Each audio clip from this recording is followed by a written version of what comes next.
చేస్తున్నాం. పాత్రికేయ మిత్రులకు,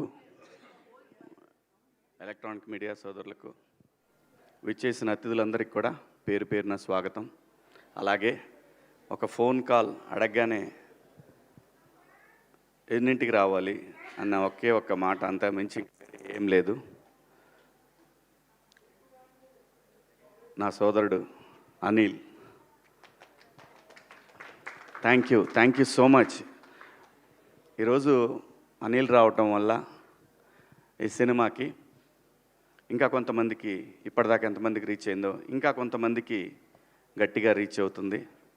అది అందుకే కొంచెం గెస్ట్లు వస్తే సినిమా ఇంకా వెళ్తుందని ప్రొడ్యూసర్ ఆశపడతాడు. కంటెంట్తో పాటు ఇది కూడా చాలా ఇంపార్టెంట్.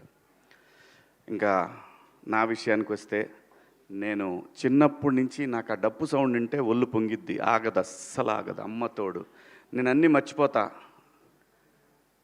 అసలు నేను ఆగలేను. చిన్నప్పుడు ఊర్లో మాకు సముద్రయ్య అని ఒక అతను ఊళ్ళో ఏది జరిగినా డప్పేయటానికి వచ్చేవాడు.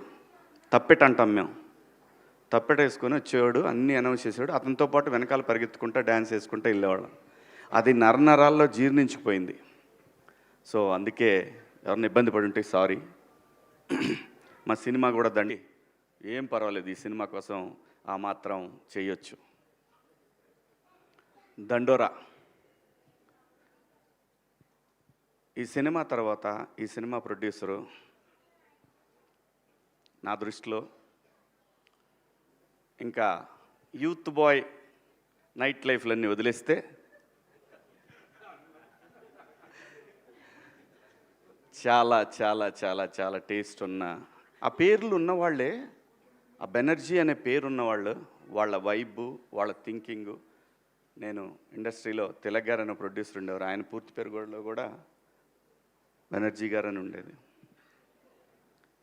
ఆ బెనర్జీ అంటే కమ్యూనిస్టులకు ఎక్కువ పెట్టుకునేవాళ్ళు ఈ పేర్లు.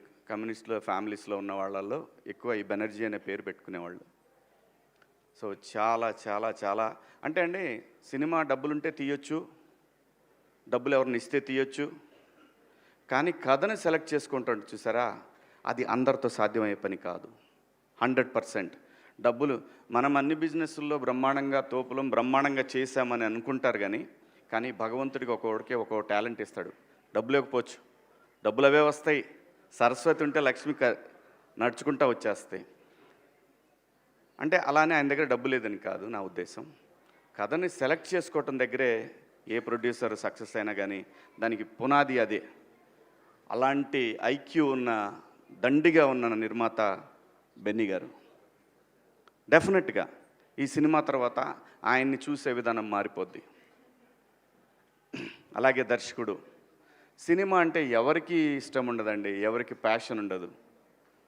తన కెరీర్ని అమెరికాలో తన స్టూడెంట్ లైఫ్ని, తర్వాత తన జాబ్ని ఎంజాయ్ చేసిన తర్వాత, తనంటూ ఇంకా నేను బతకగలనే ధైర్యం వచ్చిన తర్వాత సినిమా కోసం తనకున్న అన్నీ వదిలేసుకొని సినిమా మీద ఉన్న ప్యాషన్ తోటి ఒక మంచి కథ రాసుకొని, మంచి కథ అంటే అండి, ఈ సినిమాకి ముందు చెప్పాల్సింది, ఇది చాలా బాగా రాసిన స్క్రిప్ట్ అండి.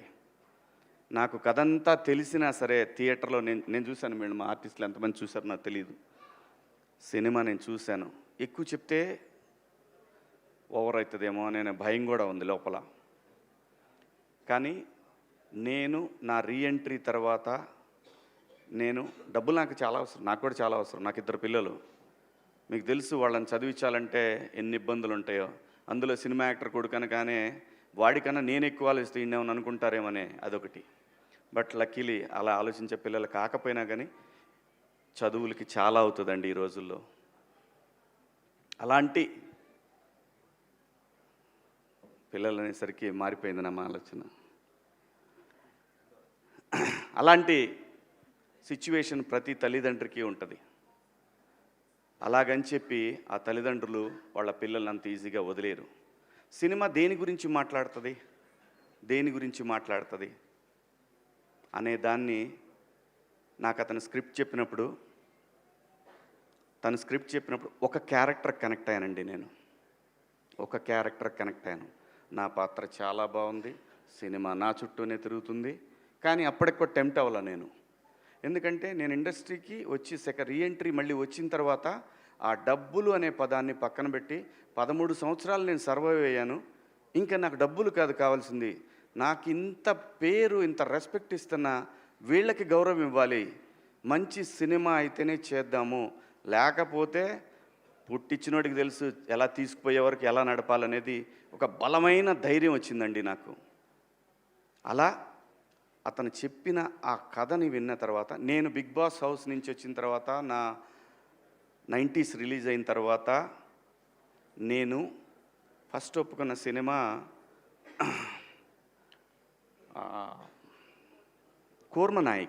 కూర్మనాయక. అది చాలా గ్రాఫిక్స్తో ఉన్న సినిమా, ఒక నెగిటివ్ క్యారెక్టర్ నాది, నాకు బాగా నచ్చిన కథ అది. దాని తరువాత కోర్టు కాదండి నేను ఒప్పుకుంది, ఈ సినిమా.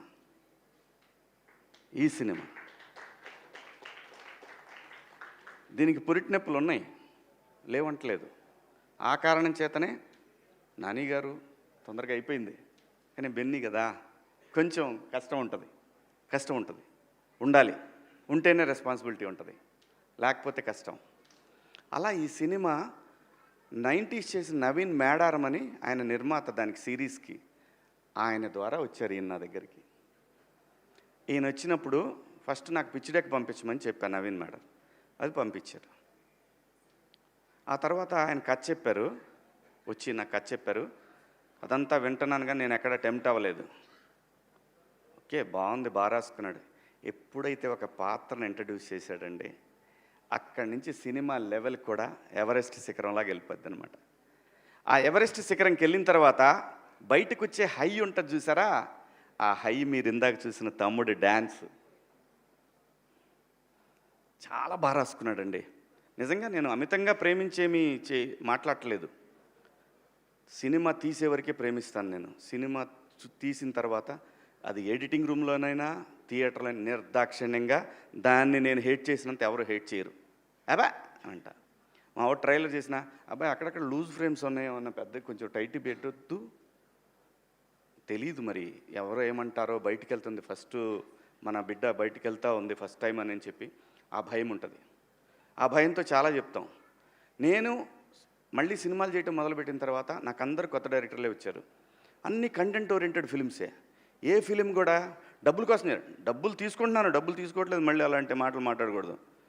డబ్బులు కావాలి కదండి అని అలా బతిలాడుకొని తీసుకుంటున్నాను, అది వేరే విషయం. కానీ ఆ కంటెంట్ విషయంలో మాత్రం నో కాంప్రమైజ్, నో. ఈ సినిమా ప్రతి ఒక్కళ్ళని, చాలా సినిమా రిలీజ్ అయిన తర్వాత రేపు లేదంటే ప్రీమియర్స్ పడ్డ తర్వాత జర్నలిస్ట్ సోదరులు ఉన్నారనే పెద్ద ధైర్యం అయితే నాకు ఒకటి ఉంది.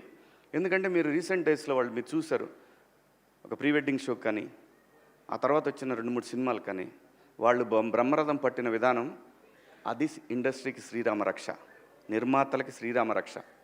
అలాంటి ఒక ధైర్యం నాకుంది. ఈ కథని వాళ్ళు ఎలా చూస్తారనే దాంట్లో నేను సినిమా చూసా.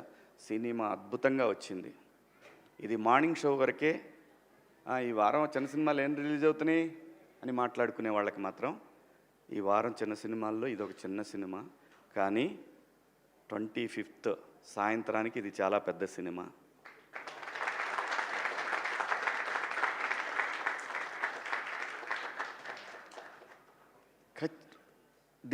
అంటే ఏ రేంజ్ అనేది నేనేమని చెప్పడానికి, అందరికీ నచ్చే సినిమా, 10 మందికి చెప్పే సినిమా. ఇందాక అనిలు నేను ఒక విషయంలో మాట్లాడుకున్నప్పుడు, ఈ సినిమా మనం మన తాతల నుంచి చూస్తున్నాము, మన నాన్నని చూసాము, మనము చూసాము, మన తర్వాత జనరేషన్స్ ట్విట్టర్లో కులం గురించి కొట్టుకునేది చూస్తున్నాము. ఎన్ని తరాలైనా మారిన ఈ అంశాన్ని ఏదో ఒక తరం వదిలేస్తానే దాంతో ఈ తరం ఫైట్ చేయాల్సిందే తప్పదు. ఆ కులం గోడ చుట్టూ ఉన్న ఒక మ్యాజిక్ ఉంది ఈ సినిమాలో. ఆ మ్యాజిక్ని ఫస్ట్ డే కాపీ చూసేటప్పుడు నేను సినిమా అంటే ఈ సినిమా తర్వాత నా రెమ్యునరేషన్ ఎంత పెరిగి దాంతో కాదు, నా జడ్జిమెంట్, నేను మళ్ళీ సినిమాలకు వచ్చే కదా నా జడ్జిమెంట్ కరెక్ట్గా ఉందా లేదా అనేది తెలుసుకోవడానికి నేను చేసే ప్రయత్నంలో డైరెక్టర్ గారిని అడిగాను, మురళి గారు మీకు ఒక ఆత్మ ఉంటుంది, సోల్, సోల్ మీద మీకు మాట చెప్పుంటుంది. ఫస్ట్ టైం నువ్వు సినిమా చూసుకున్నప్పుడు చెప్తుంది. ఏ డైరెక్టర్కైనా సరే, అది ఫెయిల్యూర్ అయినా హిట్ అయినా ఏ డైరెక్టర్కైనా ఒకటి అనిపిస్తుంది. మీరు నాకు చెప్పిన కథని ఒక 75% తీశారా? ఇది ఎందుకు అడిగానంటే యాక్చువల్ 50 తీస్తే చాలు ఈ సినిమాకి. 75% తీశానని మీ ఆత్మ చెప్తుందా మీకు అని అంటే ఆయన అన్న ఎగ్జాక్ట్ వర్డ్స్, సార్ అందరూ ఓవర్వెల్మింగ్గా ఉంది సార్, భయం వేస్తుంది నాకు, కానీ నేను ఒక 80% తీసా అనుకుంటున్నాను సార్ అని అన్నారు. ఎగ్జాక్ట్గా ఇదే మాట మాట్లాడారు ఆయన. చాలు 50 తీస్తే చాలు, నువ్వు 80 అనుకున్నావు అంటే ఖచ్చితంగా 60-70 దాకా వచ్చి ఉంటుంది, అది ఏం ప్రాబ్లం లేదు. చాలా మంచి సినిమా తీశాడండి. ఇలాంటి సినిమా మీరు ఆదరించాలా వద్దా అనే విషయం ప్రేక్షకులది. అడగాల్సిన బాధ్యత మాది. అలాగే మీడియా మిత్రులు మరొకసారి ఖచ్చితంగా అడగాల్సిందే. అలాగే ఈ సినిమాలో పనిచేసిన టెక్నీషియన్స్ వెంకట్ గారు కానివ్వండి, సృజన తను కానివ్వండి, మార్క్ రాబిన్ గారు కానివ్వండి, అలాగే ఈ సినిమాకి పనిచేసిన ఎడ్వర్డ్ ద టోపీ మ్యాన్ చాలా చాలా చాలా కష్టపడ్డాడండి తను కూడా. అంటే ఆర్టిస్టుల్ని ప్రొడ్యూసర్ని మేనేజ్ చేయటం అంత ఈజీ కాదు. చాలా చాలా డీసెంట్గా డిగ్నిఫైడ్గా బిహేవ్ చేసి సినిమాని ఎక్కడా కూడా తగ్గకుండా నీట్గా ఒక కాపీ దాకా వచ్చేటట్టు పనిచేసిన తను కానీ, మేనేజర్గా పనిచేసిన మా రెడ్డి గారు కానీ, ఇలా అందరూ ప్రతి ఒక్కళ్ళు అండి మా ఆర్టిస్టులు అందరూ, సుబ్బారావు గారు, మిగతా మా రాఘవేంద్రరావు గారు, జూనియర్ రాఘవేంద్రరావు గారు, అందరండి. ఇతను చూస్తే కోపం వస్తుంది, మీకు చంపేద్దాం అనిపిస్తుంది రేపు సినిమాలో. అలాగే ఆయన సుబ్బారావు గారిని చూసిన మిత్రులు, ఆయన్ని చూసిన, ఇదిగో ఇతను చూస్తే ఇతను కనపడితే ఎక్కడ కనపడతాడని అడుగుతారు. ఉంది, చాలా మ్యాటర్ ఉందండి సినిమాలో. చాలా బాగా తీశారు సినిమాని. ఖచ్చితంగా చాలా మంచి సినిమా. ఈ సినిమాలో మేము పనిచేసామని చెప్పుకొని ధైర్యంగా ఆర్టిస్టులు అందరూ చెప్పుకునే సినిమా. ఈ సినిమాలో నాకు బాగా నచ్చిన పాత్రల్లో బిందు మాధవ్ గారి పాత్ర ఒకటి. ఏమండి, మన దగ్గర చాలామంది ఆర్టిస్టులు ఉన్నారండి, చాలామంది. ఎట్లాంటి ఈగోకి పోవసరం లేదు. మనిషి జీవితమే ఈగోల మయం. ఎలాంటి ఈగోలు పోవాల్సిన లేదు. మీరు పాత్ర ఇచ్చి చూడండి, భారతదేశంలో ఏ నటుడికి తగ్గకుండా పనిచేసే ఆర్టిస్టులు ఇక్కడ ఉన్నారు. బయట భాషల్లో వాళ్ళు బాగా చేయరని కాదు, వాళ్ళు మంచి ఆర్టిస్టులు కాబట్టే మనోళ్ళు పెట్టుకుంటున్నారు. నేను ఎవరిని కూడా, ఇక్కడ భాషా భేదాలు లేవు, కానీ ఇక్కడ బోల్డ్ టాలెంట్ ఉందండి. చాలా కుప్పలు తెప్పలు టాలెంట్ ఉంది. నందు కానివ్వండి, మా తమ్ముడు చింపి చాట చేశాడు సినిమాని. అలాగే రవికృష్ణ, మణిక, మీ ఇద్దరు పేరు తలకాయ నొప్పి నాకు ఈ సినిమాకి. Monica, Robin Singh, Robin Hood లాగా. ఆ అమ్మాయి ఒక్క షాట్ మీ జీవితాంతం మర్చిపోలేరండి. ఆ అమ్మాయి చేసిన ఒక షాట్, అయ్యి బాబోయ్, అసలు మామూలుగా ఉండదు. అలాగే చాలా ఉన్నాయండి, చాలా చెప్పుకోవాలి ఈ సినిమాలో. అందరూ బాగా చేశారు. నేను ఎలా చేశాను అనేది మీరు అందరు రేపు సినిమా చూసి చెప్తారు. Thank you so much. మీ అందరికీ పేరు ఇంకెవరన్నా మర్చిపోయానా? ఎవరిని మర్చిపోలేదు. ఆ అమ్మాయి ఇంక సింగర్గా మిగలదు, యాక్టరే, ఖచ్చితంగా యాక్టరే. ప్రతి ఒక్క ఈ సినిమాలో ఒక్క పాత్ర కూడా వేస్ట్ పాత్ర అనేది ఉండదు. అంటే గ్రూపులో ఏదో పెట్టారులే, ఫ్రెండ్స్ ఉండాలి కాబట్టి ఫ్రెండ్స్ పెట్టాను. సత్యన్ అని ఇంకో క్యారెక్టర్ ఉంటుంది, టీ మ్యాన్. ప్రతి ఒక్క పాత్ర. ఇప్పుడు ఎందుకులే అమ్మా ఇవన్నీ. అందరూ బాగా చేశారు. గట్టిగా దండోరా వినపడుతుంది. దేశం అంతా, రాష్ట్రం అంతా, ప్రపంచం అంతా వినపడుతుంది. Thank you so much. ఈ సినిమాలో అవకాశం ఇచ్చిన బెన్నీ గారికి, అలాగే డైరెక్టర్ గారికి, ప్రతి ఒక్కళ్ళకి. అన్నిటికన్నా ముఖ్యంగా ఈరోజు ఈ స్టేజ్కి ఒక గ్లామర్ తీసుకొచ్చిన నా సోల్ తమ్ముడు అనిల్, థ్యాంక్ యూ. అబ్బాయి అని పిలుచుకుంటా నేను. మా పిల్లల్ని కూడా అబ్బాయి అని, ఎరా అని పిలుచుకుంటా, కానీ అబ్బాయి అని పిలుచుకుంటా నేను. సో తను రావటం నిజంగా చాలా చాలా చాలా కళొచ్చింది స్టేజ్కి. Thank you so much Anil. Thank you. Love you. Kasarla Shyam గారు, అమ్మా ఇతను మళ్ళీ నేషనల్ అవార్డు కొడతాడు, గ్యారంటీ, డౌటే లేదు, ఏం డౌట్ లేదయ్యా. 200% దీనికి నేషనల్ అవార్డు రాకపోతే ప్రజలు తిట్టుకుంటారు, అది వాళ్ళకే వదిలేస్తున్నా. Thank you so much.